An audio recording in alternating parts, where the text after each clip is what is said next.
As ever, we have a series just since the relaunch, a series of fumbles when it comes to the brand, reusing content already, and the content that she is shooting and sharing on Instagram is just simply bad content. There seems to be still no identity for this brand. Disaster as ever. And then you have OneOff, where Meghan Markle was a week late in posting the details of her outfit. There is a particular kind of failure that is more instructive than success.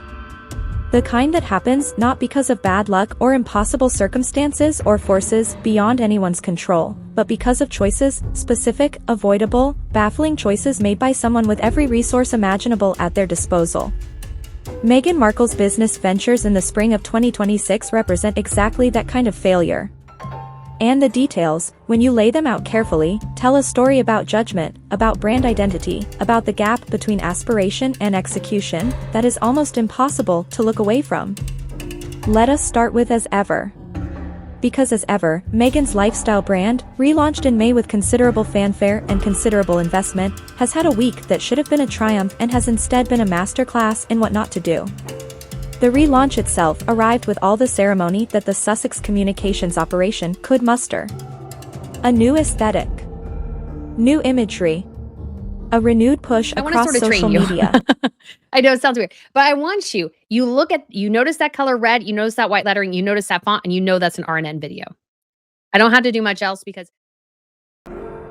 And the Instagram account, which had cratered to somewhere in the vicinity of 877,000 followers before the relaunch, has since climbed to around 884,000. On the surface, that sounds like progress. Nearly 7,000 new followers in a week.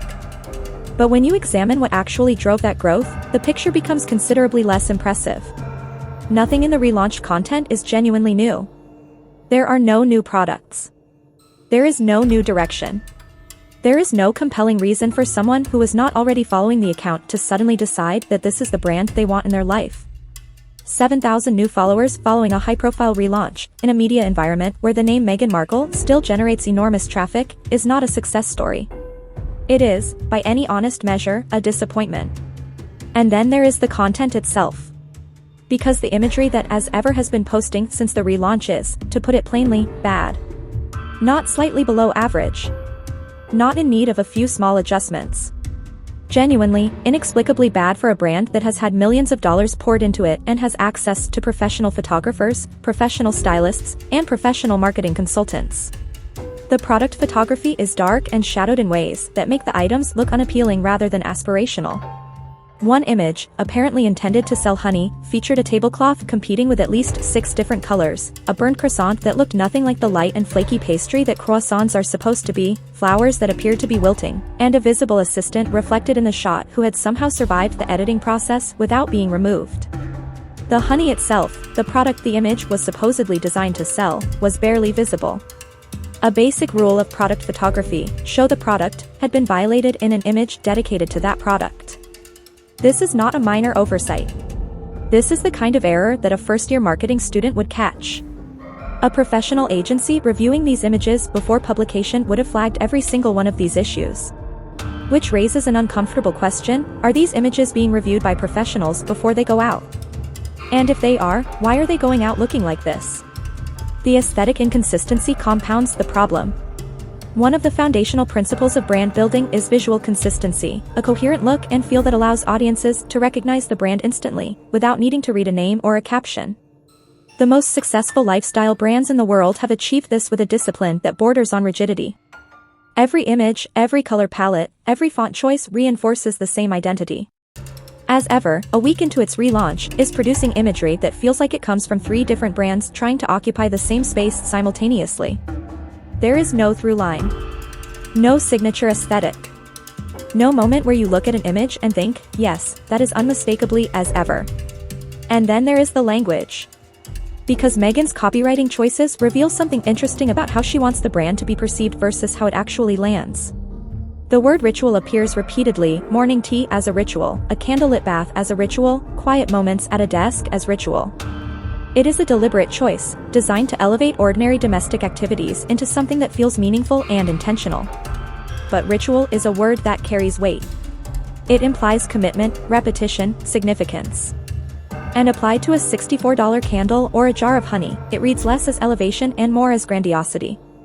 It asks the customer to invest not just money but a kind of reverence that the products, however lovely they may be, have not yet earned. The product range itself presents a structural problem that no amount of clever copywriting can solve.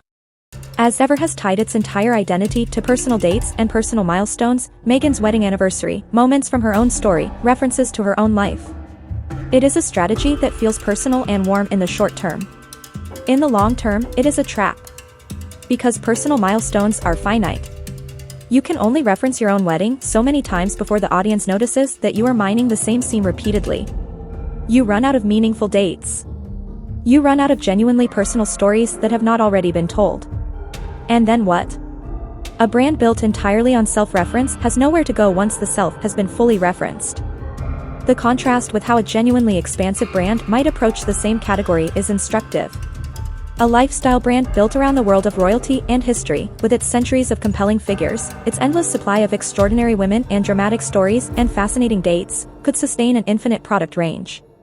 Queen Victoria, Catherine the Great, Eleanor of Aquitaine, Anne Boleyn, Marie Antoinette. The history of monarchy alone provides enough material for decades of product development.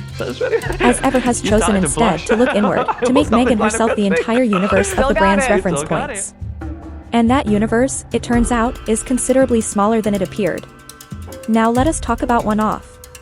Because OneOff, Meghan's fashion platform, intended to spotlight independent and emerging designers, has just produced one of the more bewildering strategic errors in recent memory. The platform relaunched on May 11th. 10 days passed. And only then did Meghan get around to posting the details of the outfits she had worn during the As Ever promotional campaign, the very outfits that the media had been covering, that audiences had been asking about, that represented the single best window for driving traffic and sales to the platform. And amplifying them. 10 the days. Risks are compounding. In We are the seeing social new media forms of economy, harms emerge 10 days faster is than our not a delay. systems and ourselves It are is a prepared. forfeit. The conversation had already moved on.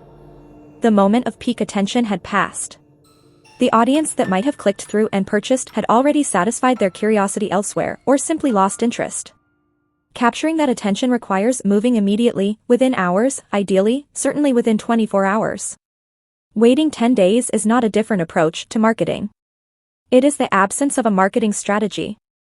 And when the posts finally did arrive, they revealed another problem. The price points. A Celine jacket at $3,400.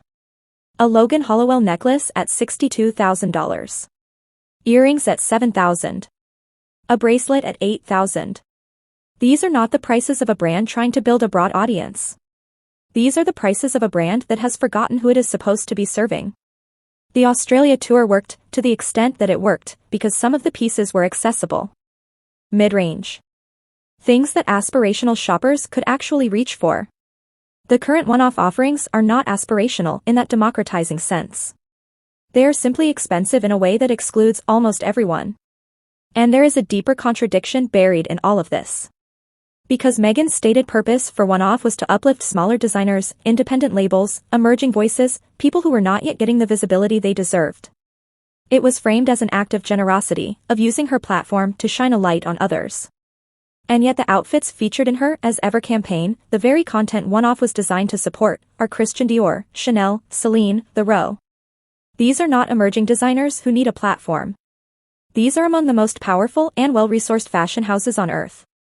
The altruistic framing and the actual purchasing decisions are pointing in entirely opposite directions. And the audience has noticed. This is the central tension that runs through every aspect of the Sussex brand strategy. There is what Meghan says she is doing, and there is what she is actually doing. She says she wants to uplift others, she wears Dior. She says she wants to create accessible lifestyle products, she charges $64 for a candle. She says she is building a brand with a clear identity, she posts inconsistent imagery with no coherent aesthetic. She says she cares about the harmful effects of social media, she posts her 4-year-old daughter on Instagram hours before a speech about protecting children from social media. The gap between the stated intention and the lived reality has become the defining feature of the Sussex public project. And that gap erodes trust in a way that is very difficult to repair. What makes all of this particularly significant is the financial context. Netflix's investment in As Ever is gone. The streaming giant exited as an investor earlier this year, having paid for manufacturing, shipping, and branding, and reportedly ended up giving unsold inventory to its own employees. The brand now has to sustain itself on its own commercial performance. Which means that every jar of honey that does not sell, every candle that sits in a warehouse, every Instagram post that fails to drive traffic, represents a direct financial consequence for the Sussexes. This is not a vanity project with a wealthy backer absorbing the losses. This is a business that needs to generate revenue. And it is not generating revenue at the scale it needs to. The path forward, if there is one, requires something that the Sussex operation has shown very little capacity for: honest self-assessment. A genuine willingness to look at what is not working and change it. To listen to people who know more about product photography and brand consistency and pricing strategy than Meghan does. To stop treating every criticism as an attack and start treating some of it as information. The brand is barely a year old. There is still time to course correct. But course correction requires acknowledging that you are off course. And that, if the evidence of recent weeks means anything at all, remains the hardest thing of all for Meghan Markle to do. If this video gave you something to think about, please hit that like button right now. It genuinely helps this channel reach more people who are following this story. Subscribe if you have not already, and ring the notification bell so you never miss our next video. Thank you so much for watching. We will see you in the next one.